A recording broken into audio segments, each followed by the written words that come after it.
Assalamualaikum warahmatullahi wabarakatuh. Untuk topik hari ini sebenarnya kita akan membahas tentang the impact of trade policies atau dampak terhadap kebijakan perdagangan sesuai dengan RPS di bukunya Appleyard pada chapter 14.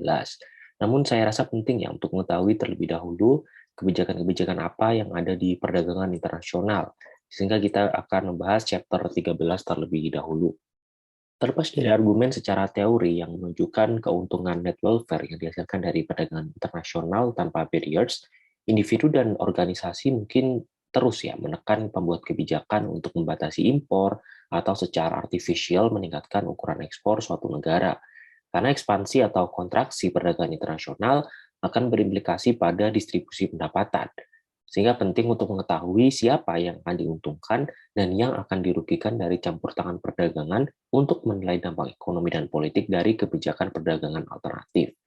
Karena efek pembatasan bervariasi dengan instrumen perdagangan tertentu yang digunakan, ekonomi politik dari kebijakan perdagangan bisa menjadi sangat kompleks, terutama ketika efek dinamis diperhitungkan bersama dengan perilaku strategis di pihak pemerintah. Dan ini adalah learning objektif dari yang akan kita belajar di hari ini. Jadi ada beberapa instrumen perdagangan internasional ya sebagai intervensi dari pemerintah. Yang pertama adalah tentu kebijakan dari aspek pajak. Jadi ada beberapa jenis pajak dan ada kebijakan-kebijakan lain seperti ekspor, impor, dan juga tarif dan juga non-tarif. Kebijakan perdagangan pertama adalah tarif. Jadi secara sederhana, tarif adalah pajak yang dikenakan suatu negara atas impornya. Jadi tujuan tarif ini adalah untuk melindungi industri dalam negeri untuk meningkatkan pendapatan bagi pemerintah. Jadi secara umum ada dua macam tarif ya, ini tarif spesifik dan juga tarif ad valorem. Yang pertama adalah spesifik tarif atau tarif khusus.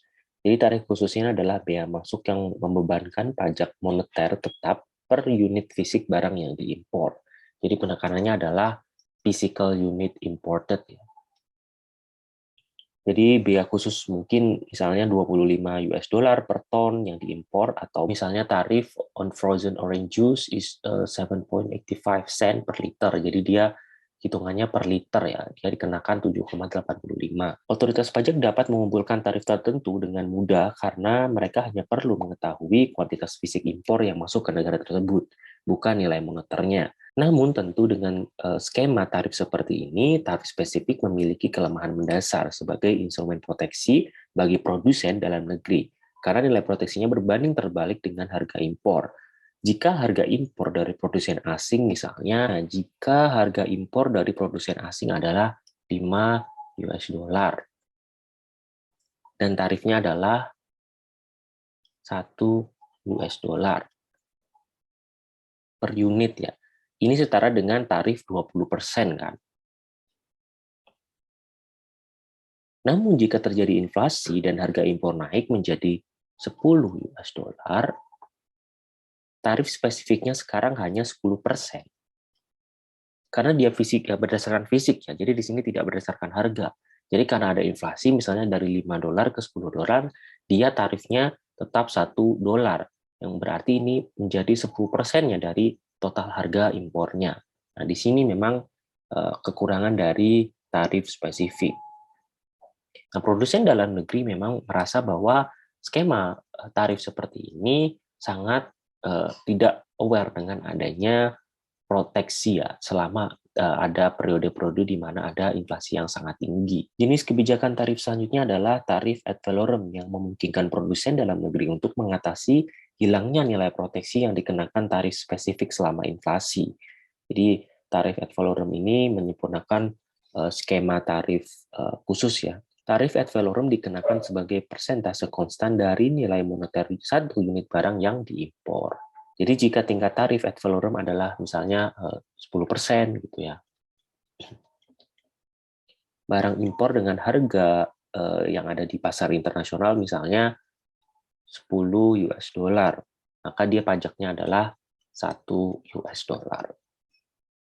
Jika harga naik menjadi misalnya 20 US dollar, karena inflasi misalnya. Jadi nanti karena dia ad valorem maka dia menjadi 2 US dollar. Meskipun tarif ad valorem mempertahankan nilai protektif dari gangguan perdagangan bagi produsen dalam negeri seiring dengan kenaikan harga, ada kesulitan nih dengan instrumen tarif ini karena pemeriksa pabean ya perlu membuat penilaian atas nilai moneter barang yang diimpor. Mengetahui hal ini, nanti penjual akan tergoda untuk melakukan undervalue harga barang pada faktur dan juga bill of lading untuk mengurangi beban pajak.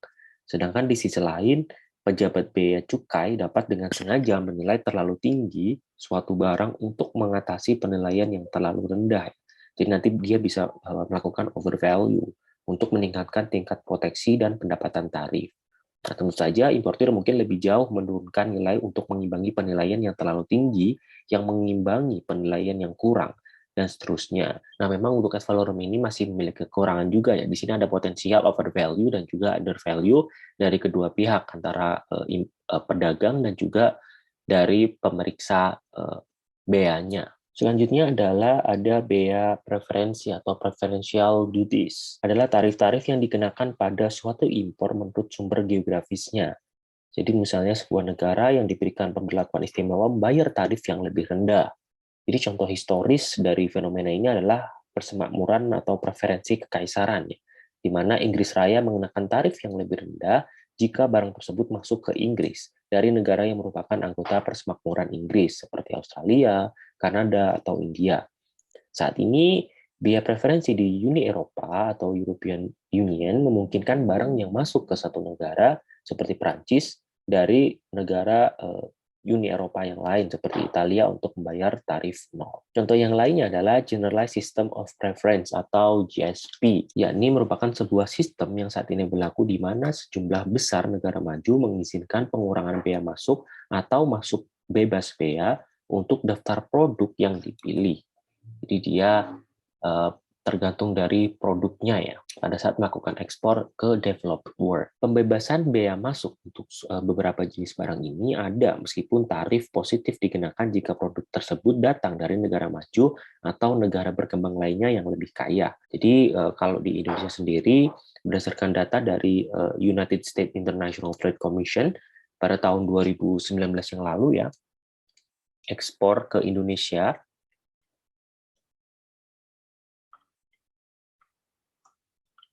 menggunakan GSP itu mencapai 2,61 miliar untuk ke US. Jadi salah satu pasar yang paling besar ya. US adalah pasar yang salah satu yang terbesar dari Indonesia. Dan angka ini tentu setara dengan 13,1% dari total ekspor Indonesia ke Amerika Serikat, yakni sebesar 20,1 miliar US dollar. Jadi dia 13%-nya adalah berdasar dari GSP. Nah, ekspor GSP Indonesia pada tahun 2019 berasal dari 729 pos tarif barang dari total 3.572 pos tarif produk yang mendapatkan preferensi tarif GSP. Hingga bulan Agustus pada tahun 2020, nilai ekspor GSP Indonesia ke Amerika Serikat tercatat mencapai 1,87 miliar US dollar ya,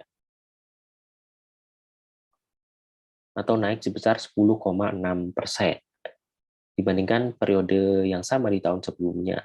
Nah, Indonesia saat ini merupakan negara pengekspor GSP terbesar kedua di Amerika Serikat setelah Thailand, yang di Thailand itu sebesar 2,6 miliar US dollar. Sementara pada periode Januari hingga Mei tahun 2021, ekspor dengan memanfaatkan fasilitas GSP tercatat sebesar 1,48 miliar US dollar. Angka tersebut naik sebesar 22,8% dari periode yang sama tahun sebelumnya dengan nilai ekspor sebesar 1,21 miliar US dollar. Penggunaan fasilitas GSP tercatat sebesar 14,6% ya dari total ekspor Indonesia ke Amerika Serikat. Jadi ada beberapa produk dalam fasilitas GSP yang mengalami kenaikan, misalnya perhiasan, kemudian produk elektronik, kemudian produk kayu, produk karet, dan juga mesin. Fitur lain dari undang-undang tarif yang digunakan secara luas adalah Most Favored Nation atau Normal Trade Relation atau NTR ya. Jadi sebenarnya kalau kita bicara tentang MFN atau Most Favored Nation, ini sedikit ada makna yang kurang tepat ya sebenarnya. Bahwa sebenarnya suatu negara mendapatkan perlakuan istimewa dan disukai di atas semua negara yang lain. Kalau secara makna seperti itu ya. Namun sebenarnya istilah tersebut memiliki arti sebaliknya, yang justru mewakili unsur non-diskriminasi dalam kebijakan tarif. Jadi misalnya Amerika Serikat dan India menyimpulkan negosiasi tarif bilateral di mana India mengurangi tarifnya pada komputer dari Amerika Serikat dan Amerika Serikat nanti mengurangi tarifnya pada pakaian yang diimpor dari India.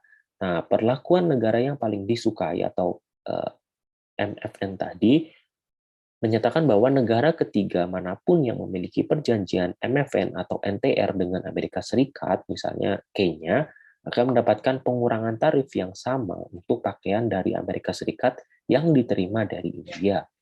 Selanjutnya, misalnya Kenya tadi, jika memiliki perjanjian dengan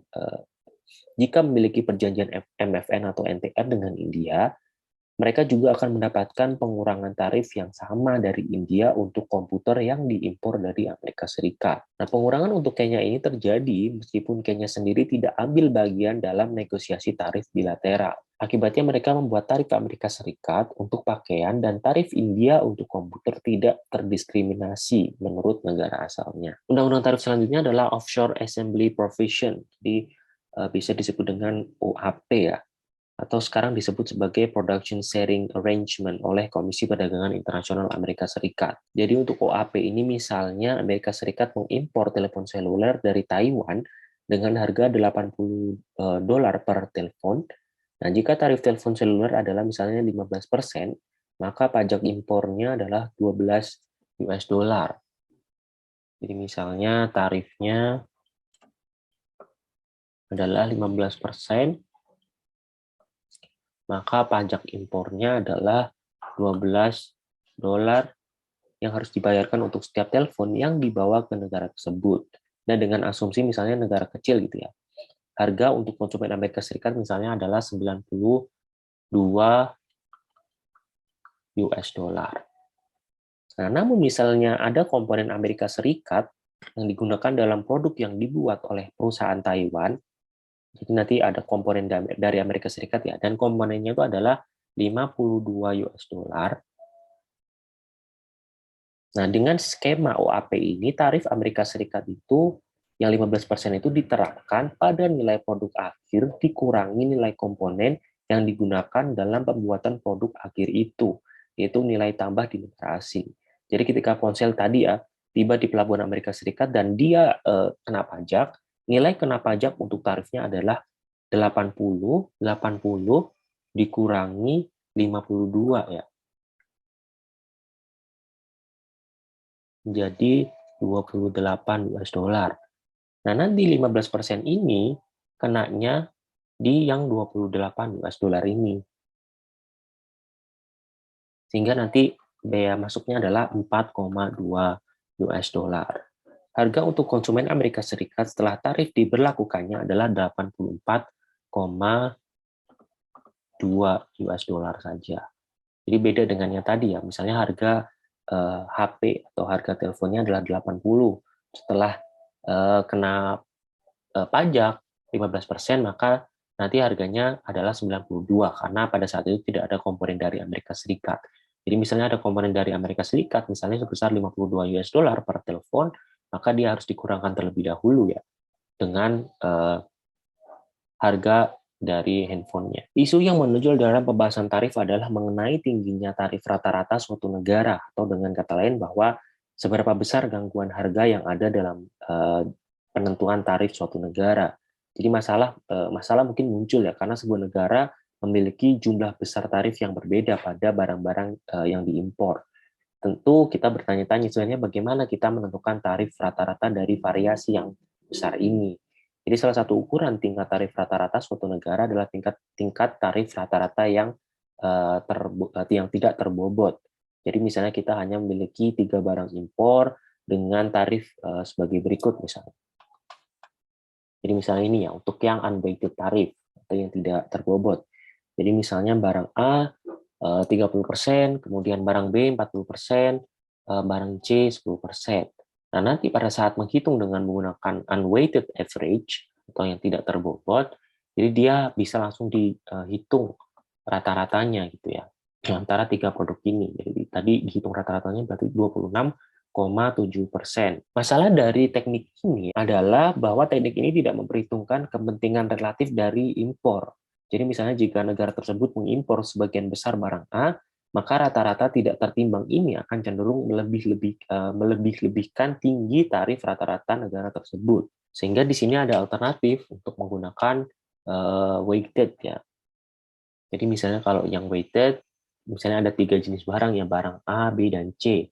Misalnya yang A tarifnya adalah 30% tarif dan 200 unit yang diimpor. Kemudian barang B 40% tarif dan 100 unit yang diimpor. Kemudian barang C adalah 10% untuk tarif untuk yang barang 400 unit yang diimpor. Nah, nanti dalam proses pembobotannya, dia akan menggunakan skema seperti ini. Jadi 30% dikalikan 200 unit, kemudian 40% dikalikan 100 unit, ditambah 10% dikalikan 400 unit, dibagi total seluruh barang yang diimpor. Jadi di sini ada dibobotkan gitu ya, karena dia dikalikan dengan jumlah barang yang diimpornya. Jadi misalnya di sini 200 atau misalnya 150, berarti nanti dikalikan 150 di sini. Nah, kalau kalian lihat di sini, sebenarnya tarif tertimbang dan juga tarif tidak tertimbang itu memiliki perbedaan ya. Kalau kalian lihat tadi ya, yang unweighted itu dia tarifnya adalah rata-rata 26,7%. Sedangkan kalau kalian lihat di sini, untuk yang weighted dia tarifnya sebesar 20%. Dengan kata lain bahwa sebenarnya ada perubahan yang signifikan berkaitan dengan jumlah barang yang diimpor. Kalau memang dia terbobotkan berdasarkan jumlah barang yang diimpor tadi, gitu ya. Maka di sini terlihat terdapat pengenaan tarif yang lebih rendah pada skema weighted tarif. Selain campur tangan di sisi impor perdagangan melalui tarif impor, negara juga melakukan intervensi arus bebas ekspor mereka. Jadi ekspor dikenakan melalui pajak ekspor ya, yang dikenakan pada barang produksi dalam negeri yang ditunjukkan untuk ekspor dan bukan untuk konsumsi dalam negeri. Nah, pajak ini sebenarnya bisa menggunakan skema spesifik atau ad valorem ya. Nah, seperti pajak atau tarif impor, pajak ekspor tentu akan mengurangi ukuran perdagangan internasional. Dan di sini ada beberapa alasan juga kenapa pajak ekspor itu diterapkan. Jadi misalnya untuk menaikkan government revenue, atau yang kedua misalnya untuk mendorong domestic processing of raw materials. Sementara itu berkaitan dengan subsidi ekspor yang sebenarnya merupakan pajak ekspor negatif ya, atau pembayaran kepada perusahaan oleh pemerintah ketika satu unit barang diekspor berupaya untuk meningkatkan arus perdagangan suatu negara. Namun tentu dengan adanya subsidi ekspor ini akan mendistorsi pola perdagangan ya, pola perdagangan internasional. Karena memang dengan adanya subsidi tentu akan tidak menggambarkan kondisi harga yang sebenarnya dari produk yang diekspor. Nah, selain penggunaan tarif dan subsidi untuk mendistorsi alokasi perdagangan bebas sumber daya, pembuat kebijakan biasanya menjadi sangat mahir ya dalam menggunakan bentuk hambatan perdagangan lain yang tidak terlihat.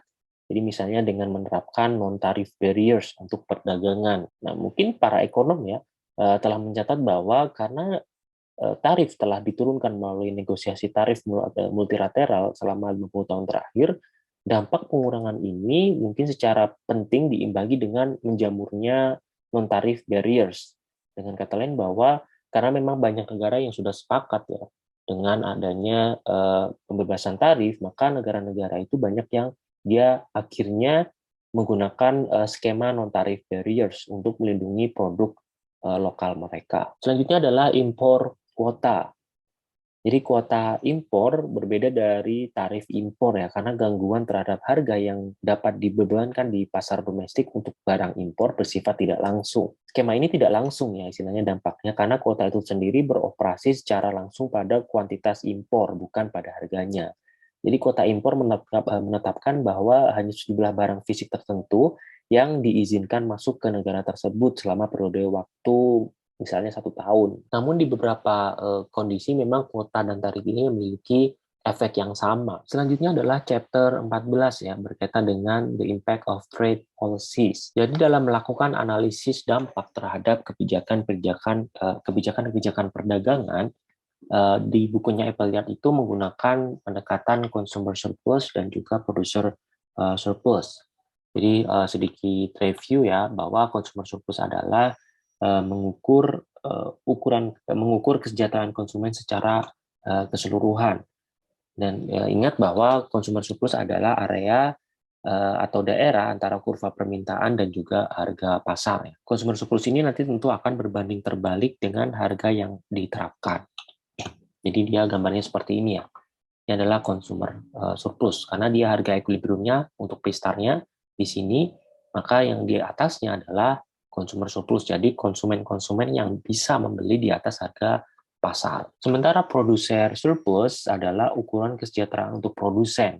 Jadi dia kebalikannya ya, area untuk di bawah harga pasar, dan dia untuk producer surplus ini akan bervariasi secara langsung terhadap harga. Nah, ini jadi dia gambarnya di bawah, areanya adalah di bawah harga ya, producer surplus. Nah, yang pertama adalah apa yang terjadi ketika sebuah negara menerapkan sebuah tarif. Nah, sebenarnya dampaknya adalah domestic price-nya akan meningkat ya. Jadi dampak awal atau dampak yang secara langsung dari pembatasan perdagangan terjadi di pasar komoditas yang menjadi fokus instrumen tertentu. Nah, sehingga dengan kondisi di mana harga domestik itu meningkat, maka tarifnya itu akan menguntungkan domestic producer ya.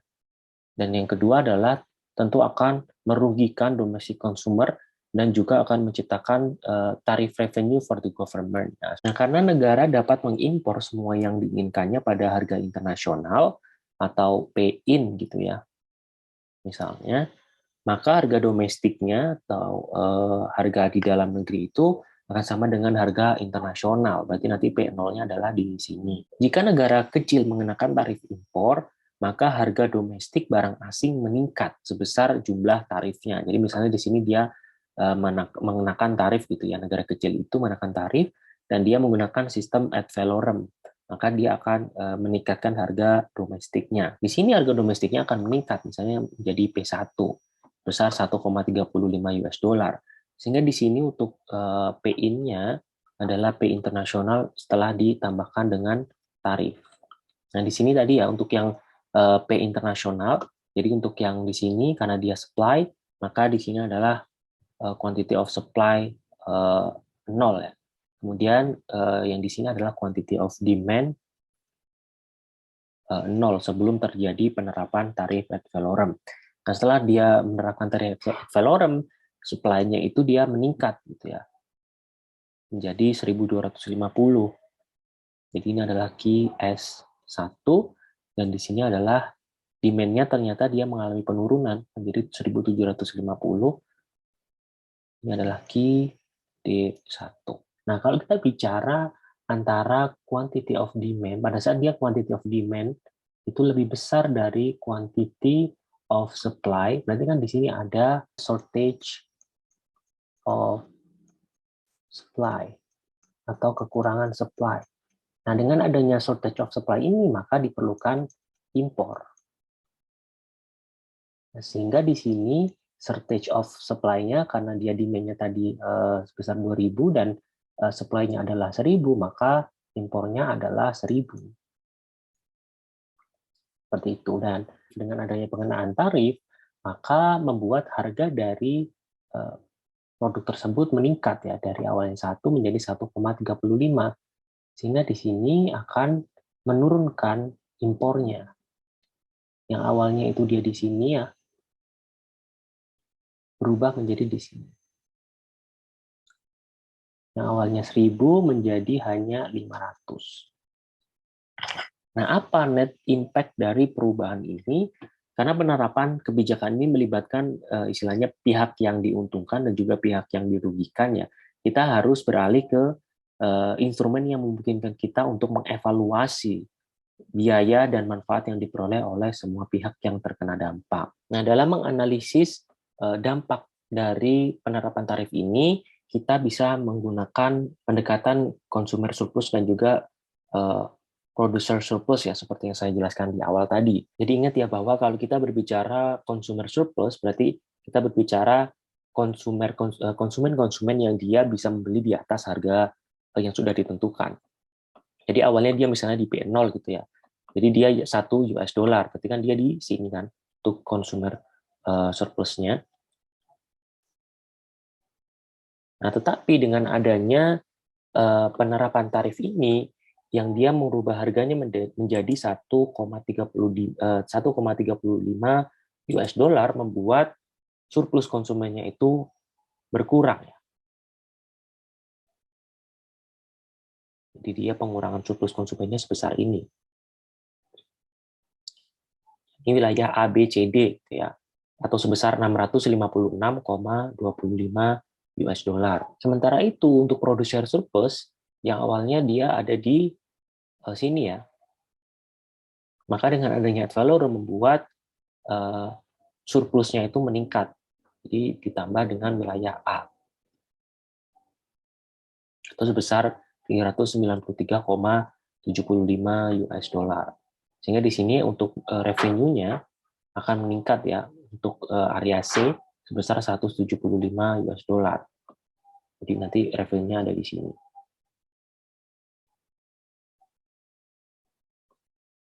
Sedangkan untuk B dan D disebut dengan deadweight loss ya, karena memang tidak ada yang diuntungkan dari bagian ini gitu. Jadi tidak ada realokasi. Kesimpulannya adalah dengan adanya tarif ini membuat produsernya itu better off ya, atau semakin sejahtera. Tetapi secara keseluruhan small countries welfare itu akan menurun. Selanjutnya bagaimana dampak dari adanya kuota impor terhadap kesejahteraan konsumen maupun produsen. Jadi sebenarnya kita harus paham terlebih dahulu ya bagaimana kuota impor itu bekerja ya. Jadi kalau kuota impor seperti yang dibahas di chapter 13 adalah membatasi physical amount of the good or service import. Jadi dia membatasi secara fisik jumlah dari barang dan jasa yang diimpor. Sehingga dengan adanya kebijakan kuota ini akan mengurangi kuantitas dari barang yang dikonsumsi oleh konsumen.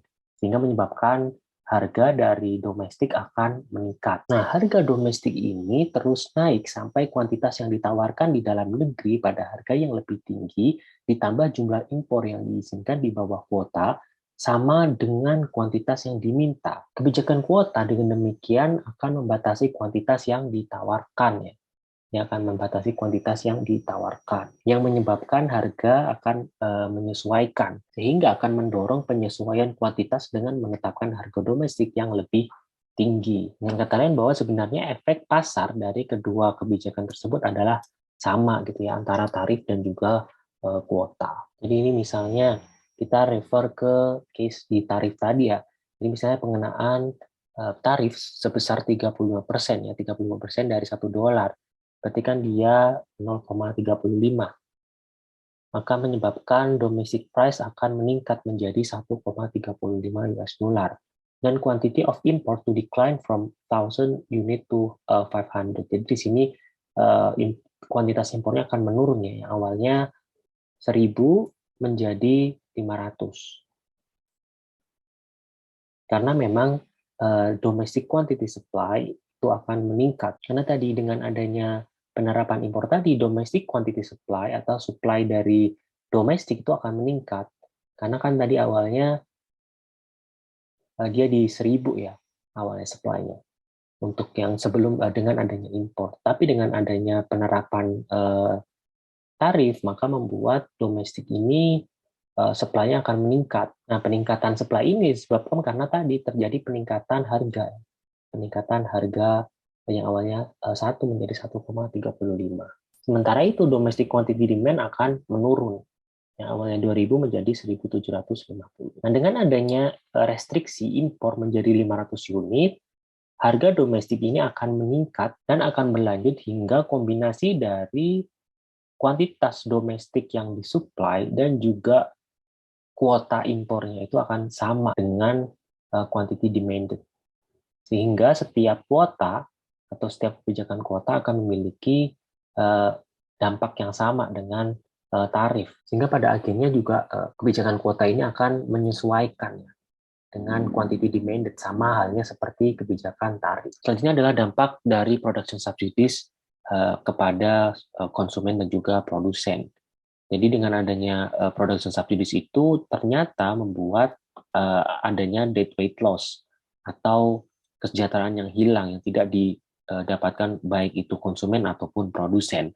karena memang adanya perluasan yang relatif tidak efisien ya terhadap produksi. Nah, ini adalah ilustrasi di mana production subsidies itu berlaku ya. Jadi misalnya di sini pemerintah memberikan subsidi sebesar 1 US dollar, maka di sini dengan adanya subsidi produksi ini akan menggeser kurva penawarannya itu ke sebelah kanan.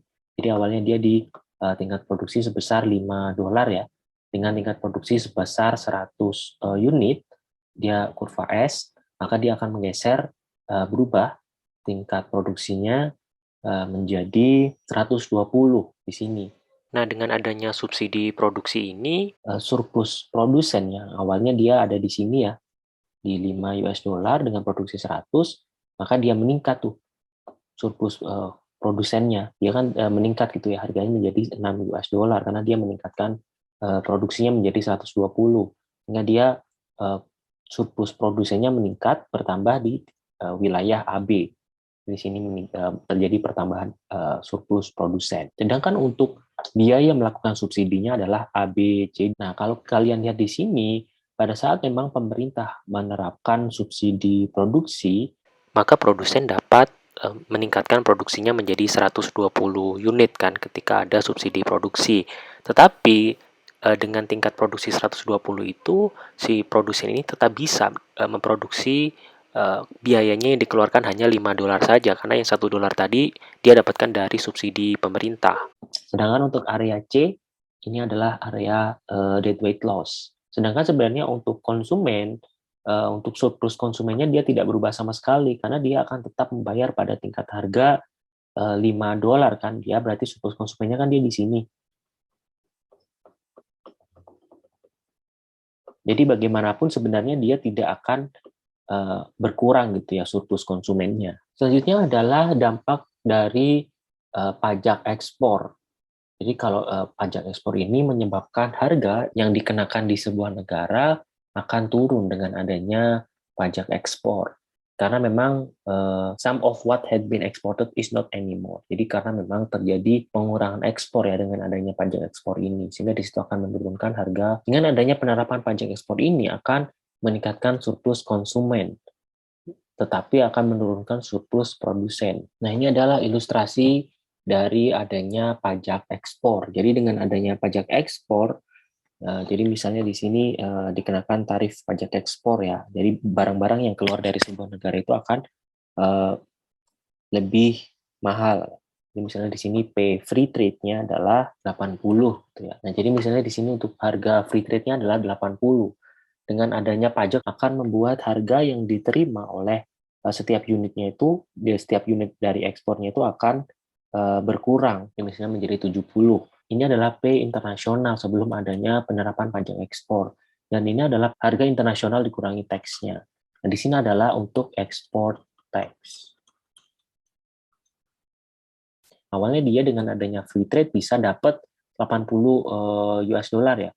Tapi dengan adanya export tax, maka dia hanya mendapatkan 70 saja gitu. Berarti kan dia menurun gitu ya harga yang dia dapatkan. Nah, kalau kalian lihat di sini, misalnya di sini harga pada saat dia 80 US dollar, maka dia bisa memproduksi 100 misalnya ya. Nah, dengan adanya penerapan pajak ekspor, maka produsen-produsen yang dia awalnya itu mengekspor akan mengurangi ekspornya ya, dan dia akan beralih ke pasar domestik. Di sini akan membuat penurunan harga dari domestiknya. Jadi misalnya dia menurun menjadi 70 US dollar dan tingkat produksinya juga akan menurun ya menjadi 90. Sehingga dengan adanya penerapan pajak ekspor ini akan menurunkan surplus produsen. Jadi surplus produsen yang awalnya dia berada di sini ya akan menurun hanya di wilayah akan menurun ya menjadi di wilayah ini saja. Hingga di sini terjadi penurunan produsen surplus di wilayah A, B, C, D. Sedangkan di sisi konsumen, kalau kalian lihat di sini, konsumen yang awalnya dia berada di memiliki surplus konsumen di sini ya. Karena kan dia awalnya diterapkan harga di sini, demand-nya kan ini. Berarti dia di sini untuk surplus konsumen. Nah, surplus konsumen ini dengan adanya penerapan pajak ekspor maka akan diuntungkan ya. Diuntungkan berarti dia akan bertambah menjadi di sini. Nah, sehingga di sini ada pertambahan surplus konsumen di sini ya. Nah, dengan kata lain bahwa dari wilayah A ini yang awalnya itu dia milik si produsen, maka dia akan teralihkan ya menjadi wilayah konsumen. Nah, sedangkan untuk wilayah C, karena memang tadi pemerintah menerapkan pajak ekspor, maka di sini akan meningkatkan penerimaan negara ya, government revenue. Sedangkan B dan D adalah debit loss, jadi tidak didapatkan oleh siapapun. Sehingga kita bisa katakan bahwa dengan adanya penerapan tarif ekspor itu akan membuat konsumernya better off ya. Jadi tadi ada peningkatan surplus konsumen, tetapi secara keseluruhan small country itu akan mengalami welfare falls. Selanjutnya adalah subsidi ekspor. Jadi dengan adanya subsidi ekspor akan membuat harga yang dikenakan itu akan meningkat ya. Karena memang more of what is produced is now exported. Jadi akan lebih banyak barang yang diproduksi itu akan diekspor. Nah, dengan adanya penerapan subsidi ekspor ini akan terjadi penurunan consumer surplus dan akan terjadi kenaikan surplus produsen. Dengan kata lain bahwa subsidi ini akan menciptakan biaya, bukan sebuah penerimaan ya. Jadi beda dengan tadi ya, ekspor tax tadi kan berarti kan barang yang diekspor itu akan dipajaki sehingga di situ akan menciptakan revenue bagi negara. Sedangkan pada saat dia mensubsidi, pemerintah mensubsidi, berarti di situ akan tercipta biaya. Jadi di sini ilustrasinya yang awalnya itu dia di free trade ya, price of free trade. Dan dengan adanya free trade ini dia posisinya di sini gitu ya. Sedangkan pada saat dia ada pemerintah menerapkan subsidi ekspor, maka harganya akan meningkat gitu. Harga yang didapatkan oleh produsen itu akan meningkat. Misalnya di sini adalah price internasional, dengan adanya subsidi maka price internasional akan ditambah dengan subsidi. Nah di sini berarti kan awalnya itu dia produsennya mendapatkan keuntungan di sini kan, surplus produsennya dia di sini awalnya. Nah dengan adanya subsidi ekspor maka akan meningkat surplusnya menjadi di sini bertambah. Jadi bertambah di wilayah ABCDE ya. Nah, untuk biaya subsidinya dia adalah di wilayah BCDEF. Jadi di sini. Jadi karena memang awalnya itu dia untuk harga supply-nya kan dia di PFT kan. PFT berarti dia awalnya di sini dan di sini. Dengan adanya subsidi, maka dia akan meningkat ya di sini dan di sini. Sehingga di sini terjadi biaya subsidinya sebesar BCDEF. Karena dia kan ditingkatkan sebesar ini kan.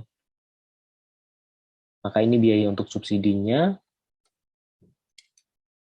Sedangkan ini adalah total yang disubsidi. Sehingga di sini untuk overall efeknya adalah sebesar B dan F.